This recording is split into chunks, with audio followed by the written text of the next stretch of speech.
You know, girl.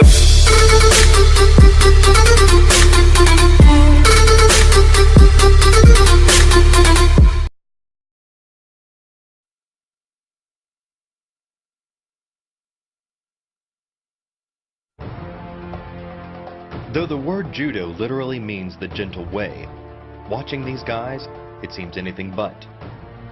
To win in judo, you either throw your opponent to the ground or force him to submit with arm-breaking joint locks or deadly chokeholds. Kicks and punches are illegal, but that doesn't mean judo doesn't hurt. One of judo's best-known throws is the uchimata.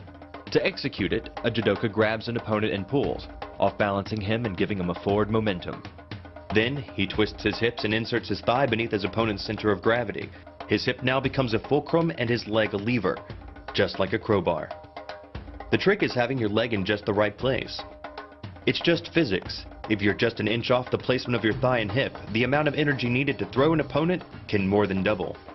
But performed correctly, uchimata requires almost no energy, yet it can deliver up to 5,000 pounds of force. About like falling from the top of a 7-foot ladder. If it weren't for the mat, a throw like uchimata would be enough to cause serious injury, or even paralysis.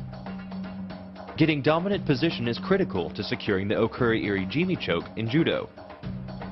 Once you're positioned behind your opponent, you roll forward using your momentum, multiplied by the leverage of your leg, to bring him to his back. Then, wrap your legs around his body, forcing his arm upwards while your hand pulls his gi across his neck. The collar of the gi reduces the flow of blood to the brain to a trickle, and ends the match. Hold this move for about 10 seconds, and a fighter will black out. Hold it just a little bit longer, and he's dead. Another effective move in judo is the sacrifice throw. Falling backwards as your opponent charges pulls your opponent off balance. Then, you drive one leg into his midsection to guide his momentum, lifting his center of gravity up and over, and hurling him to the mat.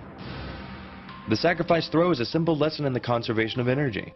The stronger the opponent attacks, the further he gets thrown. It works like a catapult where your opponent's momentum supplies the counterweight. The faster he's going, the further he's going to fly, and the harder he's going to land.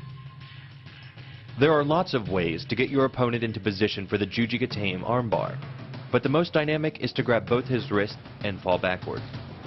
Then, use your weight and the force of gravity to pull your opponent to you, catching him with your legs and slamming him to the mat, while keeping his elbow isolated at your hips and his wrist at your chest.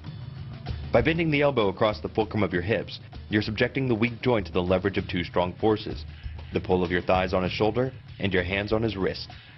As little as 1,000 pounds of force can be enough to destroy the elbow. The leverage of the armbar can supply much more than that. The uchimata throw, the okuri-iri-jimi chokehold, the sacrifice throw, and the jujigatame armbar.